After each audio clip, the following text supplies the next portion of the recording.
Salut à tous les amis, bienvenue sur cette nouvelle vidéo, un bilan lecture manga de ces dernières semaines. J'ai sélectionné pour vous 7 mangas, pourquoi 7? J'en sais rien, je sais pas. En tout cas 7 mangas qui m'ont beaucoup plu dans mes dernières lectures manga. Des univers différents, des genres, des styles différents, il y a de la baston, il y a de la romance.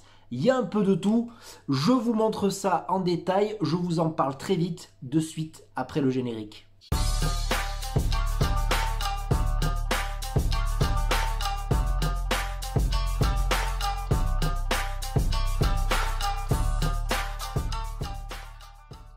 Comme d'habitude, n'hésitez pas à vous abonner, à liker la vidéo, ça fait toujours plaisir, à mettre un commentaire de ce que vous avez lu vous en ce moment. Dites-moi ce que vous pensez de mes lectures, activez la cloche pour ne rater aucune de mes vidéos et les liens des réseaux sociaux seront dans la description. Partagez la vidéo, plus on est de fous, plus on rit. Allez, c'est parti, on commence avec du très lourd Valalian, The Black Iron. C'est chez Kiun, c'est la sortie du mois de février, le gros démarrage de chez Kiun.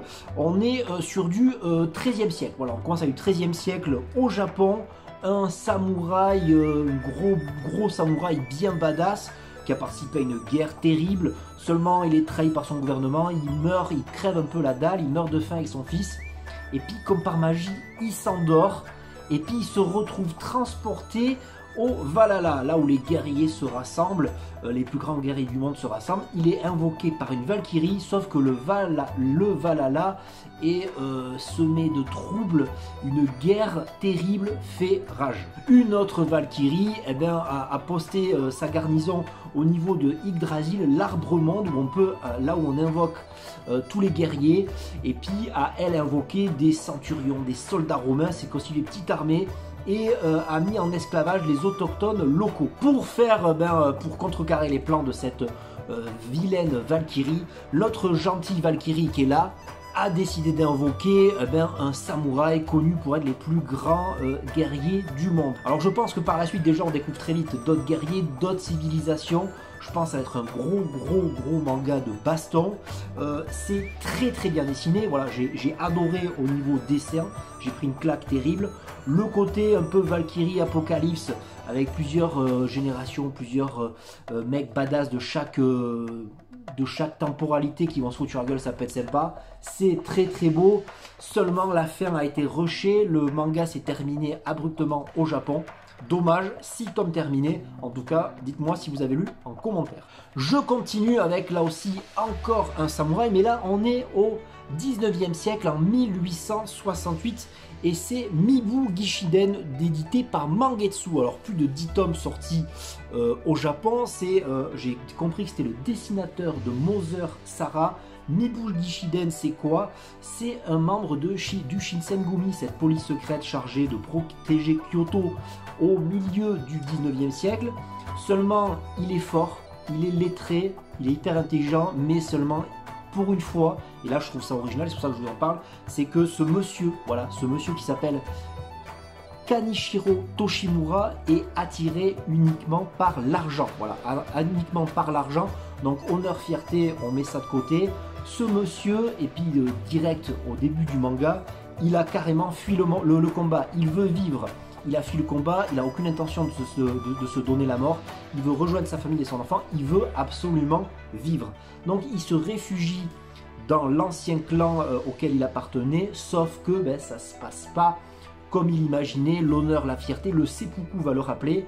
Et en parallèle de 1868, on découvre une histoire, donc il y a une alternance entre deux temporalités, deux tempos, une histoire de 1914. Le tenancier de bar est interrogé par un jeune homme. Ce tenancier de bar n'est pas n'importe qui. On nous apprend très vite que c'est un mec qui a connu le héros de 1868, ou je devrais dire l'anti-héros. En tout cas, avec ce fonctionnement, on va vite découvrir pourquoi il est devenu comme ça, quelles sont les prémices, quels sont les débuts de ce type qui est pas si fier que ça, pas si badass que ça, qui ne pense qu'à l'argent et à vivre en l'encontre des préceptes du samouraï. C'est Mibu Gishiden, c'est chez Mangetsu, sautez dessus, moi j'ai beaucoup aimé, et puis esthétiquement, là aussi, c'est une sacrée paire de gifles. Voilà. On continue avec un manga Golden Gold, c'est chez le Lézard Noir. Alors comme vous allez pouvoir le constater assez rapidement, oui, Lézard Noir a sorti un manga petit format 18 cm. Là aussi plus de 10 tomes actuellement au Japon. C'est avec une restructuration de l'édition Lézard Noir. D'habitude habitué à des grands formats comme La Cantine de Minuit ou Mauvaise Herbe, dont je suis très friand. Ici, une jaquette une très belle jaquette de qualité, un format de qualité, une édition sympatoche. Qu'est-ce que vaut l'histoire de Golden God? On va suivre déjà la vie d'une petite île, voilà, une île perdue dans un archipel japonais, voilà, une petite île avec vraiment pas beaucoup d'habitants, ça fait un peu campagne, île. J'aime bien cette ambiance, l'île fait partie quand même, ça fait un peu office de un personnage à part entière, et puis au milieu de cette île, une jeune collégienne qui s'appelle Ruka. Voilà, la jeune collégienne est là, secrètement amoureuse d'un camarade de classe qui, ce camarade de classe, n'aspire qu'à quitter cette petite île où on ne peut pas trouver les goodies qu'il veut, les mangas qu'il veut. Il aspire à la grande ville. Et on va suivre en même temps, à côté, les aventures d'une romancière en manque d'inspiration et son éditeur qui va la suivre, passer quelques temps sur cette île paradisiaque, dans un hôtel, et essayer de trouver l'inspiration. Alors, qu'est-ce que c'est? De quoi ça parle? L'élément déclencheur, c'est cette petite ignominie là, ce petit espèce d'ersatz d'extraterrestre, on dirait un espèce de E.T. C'est une divinité de la fortune. Par inadvertance, Ruka va réveiller cette divinité. Elle sera la seule à pouvoir la voir. Certaines personnes ne pourront pas la voir et elle va complètement chambouler le quotidien de la romancière et de cette jeune fille apportant la fortune. Et j'y me tarde de savoir la suite avec le tome 2 qui sort je crois très vite. En tout cas, apport de l'argent, apport de la notoriété. Est-ce que ça va faire rester le copain de Ruka? Est-ce que ça va amener l'inspiration pour la romancière? En tout cas, c'était très bien amené. Là aussi, le dessin me plaît énormément. Alors là, c'est vraiment, pour les mangas que je vais vous présenter, c'est vraiment, on jugule un peu, on met en valeur aussi le dessin, mais aussi le scénario. Donc c'est un mélange des deux et c'est vraiment très beau. Je vous montre un petit peu le dessin. Une nouvelle étape pour Lézard Noir, c'était cool. À suivre avec le tome 2 de Golden Gold, et là c'est de Seita Oryo. Quatrième manga que je voulais vous présenter, et notamment un tome 12, une fin de série pour chez Kana avec Dead Demon, Dead Destruction, le tome 12, magnifique édition pour ce manga post-apocalyptique science-fictionnel de Inyo Asano. Alors c'est quoi Dead Demon? DDD tome 12, surtout la série, c'est l'apparition d'extraterrestres, d'une espèce de gros vaisseau amiral sur la ville de Tokyo, et puis plus rien. Voilà. Pendant 3 ans, il se passe pratiquement rien, et on suit les aventures de jeunes filles, de jeunes collégiennes, leur évolution, la léthargie du peuple japonais et surtout du peuple mondial. Je pense que ça se passerait comme ça aussi dans notre monde, puisqu'il n'y a pas eu d'invasion en fait. On se rend compte que les extraterrestres se sont immiscés dans la population locale, mais on voit très vite que c'est une critique très vite de la société japonaise post-Fukushima, les distensions entre les différents partis politiques, les distensions militaires, des problèmes sociétaux qui reviennent. Là, malgré cette grosse menace qui plane comme une épée de Damoclès dans le ciel de Tokyo, la ville reste comme elle est, la vie aussi reste comme elle est, ça n'avance pas, c'est tout simplement extraordinaire et le dessin fait vraiment rêver. J'ai adoré suivre les aventures de Dead Demon et ces deux gamines. Parfois ça part un peu dans tous les sens, c'est assez bizarre, c'est vraiment du Inyo Asano tout craché. Un auteur qui est habituellement habitué aux tranches de vie, à la romance un peu bizarre, un peu triste, et là c'était aussi une vision pessimiste mais réaliste de notre monde, mais autour de la science-fiction, du voyage dans le temps, du complètement psychédélique. Lisez Dead Demon, Dead Destruction, quand vous arriverez à dire le nom, parce que moi j'ai un peu de mal. On continue cette lecture manga tranquillou, voilà, tout simplement, et j'enchaîne de suite avec une autre lecture qui m'a complètement enjoué, vraiment passionné, et je fais le lien avec Inyo Asano. On parlera de sa femme, Akane Torikai, Amour placebo, chez Akata, toujours une très belle édition chez Akata. Le premier tome sur 2 que comptera la série. Voilà, donc déjà vous partez sur une série pas très longue, un diptyque. Amour placebo, c'est quoi? Encore un dessin de dingue de Akane Torikai, l'auteur de Saturn Return. J'en parle toujours sur mes réseaux sociaux de Saturn Return, j'adore. Et puis Amour placebo, c'est quoi? C'est encore une fois une critique pessimiste mais réaliste, acerbe de la société contemporaine japonaise, où finalement le fait de se marier, le fait de trouver l'amour, il rentre en compte aussi l'aspect social, l'aspect richesse, la position sociale. Donc eh bien, c'est l'histoire de Tamio Sato, un professeur d'art. Il est un peu à mi-temps, il travaille pas trop, il n'a pas trop les moyens, et il a 30 ans passés, il a du mal à trouver l'amour. Il va se retrouver dans ses pérégrinations nocturnes à trouver du réconfort dans les bras de prostituées. Et justement, je ne sais plus comment elle s'appelle, Serika. Voilà, il va tomber sur Serika, un ange sorti voilà, de cette maison de passe. Il en tombe follement amoureux, limite c'est de l'obsession. Seulement Serika n'est pas ce qu'il paraît. Elle est en même temps, elle a une double vie, un double jeu. Je n'en parle pas trop, mais je ne spoil pas trop. Il y a de l'attachement entre les deux. Il y a presque une descente aux enfers, une obsession, comme je disais. Ça devient très vite bizarre. Lui, il est constamment en train de réserver des horaires avec elle. Son ami lui dit fais attention parce que c'est quand même une prostituée. Et c'est toujours chez Akane Torikai cette notion de dire, de ne pas stigmatiser l'homme, de ne pas dire que l'homme est forcément le mauvais dans l'histoire, c'est de dire que les mauvais sont partout. Voilà, les femmes sont parfois dégueulasses, se servent des hommes, mais de chaque côté il y a des torts. Voilà, il n'y a pas de blanc ni de noir, c'est tout gris, c'est tout dégueulasse. Akane Torikai, c'est en même temps très réaliste, très pessimiste. Je suis curieux de savoir quelles sont les conversations autour d'un plat de poisson que ont Inyo Asano et Akane Torikai. En tout cas, ça ne doit pas sentir l'optimisme, mais en tout cas, ça va être hyper intéressant. Pourquoi pas un jour un manga en commun? Ce serait assez intéressant. Voilà, comme je vous disais, j'ai enchaîné romance, science-fiction, samouraï, historique, et on enchaîne avec Doki Doki. Alors là, parfois c'est des mangas dont je suis persuadé que je ne vais pas accrocher. Voilà, accrocher à l'intrigue, le style.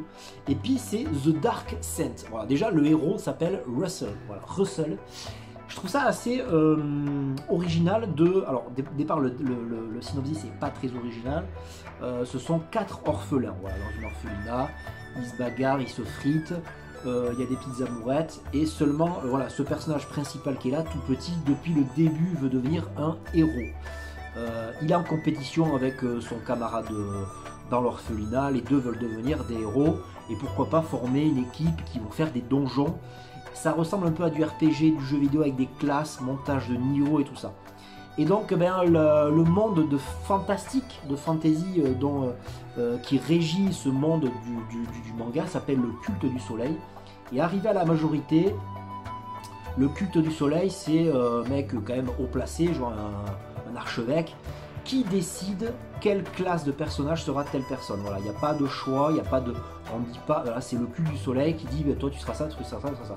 Finalement, le prétendu héros, celui qui voulait devenir un héros, il ne devient pas du tout un héros, il devient un saint. Voilà, un saint, la classe des plus grands des guérisseurs, et son rival petit devient le héros, lui. Donc il n'est pas sorcier, enfin, il n'est pas, il y a des sorciers, il y a des sages, il y a des chevaliers en armure, il y a des boucliers, enfin il y a toute une étendue de classes, sauf que lui, il est ce qu'on lui a demandé d'être. Seulement, il en veut à la déesse du soleil qui lui a prétendument donné cette classe. Lui, ce qu'il veut, c'est se battre à l'épée.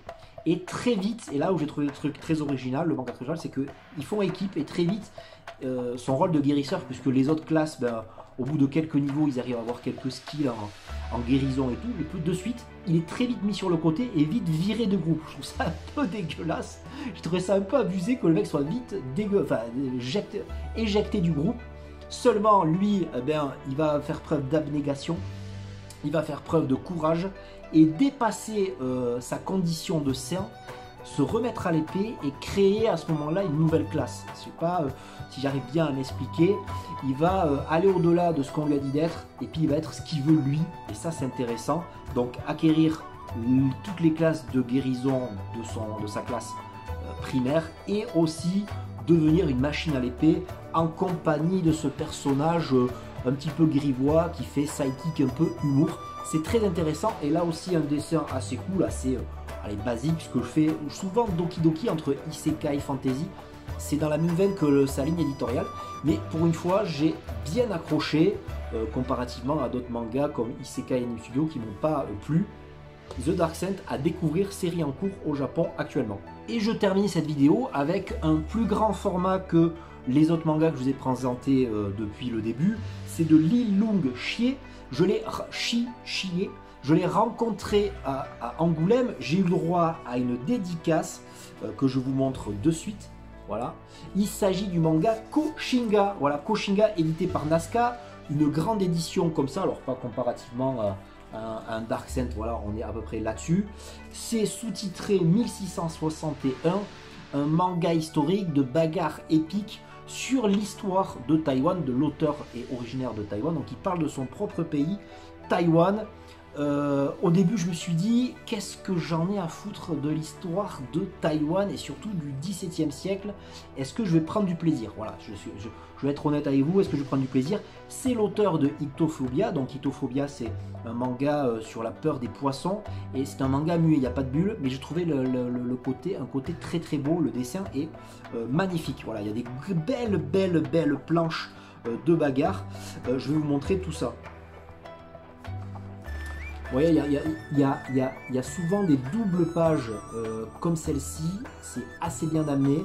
Et puis c'est l'histoire en 1661 de l'île de Taïwan. Alors Taïwan qui est à l'époque régie et dirigée par la Compagnie des Indes orientales de la Hollande. Alors la Hollande qui a un empire maritime incroyable au XVIIe siècle, donc c'est ça qui m'intéressait parce qu'il y a l'empire maritime français, il y a l'histoire de France du XVIe siècle, mais il y a aussi l'histoire de la Hollande qui est beaucoup implantée dans le sud-est asiatique et notamment dans l'île de Taïwan. Seulement le gouverneur de Taïwan va faire face et c'est là où c'est intéressant parce que le rapport de force a changé ces dernières années entre Hong Kong, Taïwan et la Chine et justement c'est le nom du manga, c'est le nom de ce général hyper badass chinois issu d'une famille de nobles qui veut reprendre Taïwan et c'est une guerre totale. Alors il y a un côté très historique, très guerrier, le général chinois qui fonce, qui fuse parce que son pays lui aussi est en guerre, il y a une rébellion, il y a un côté très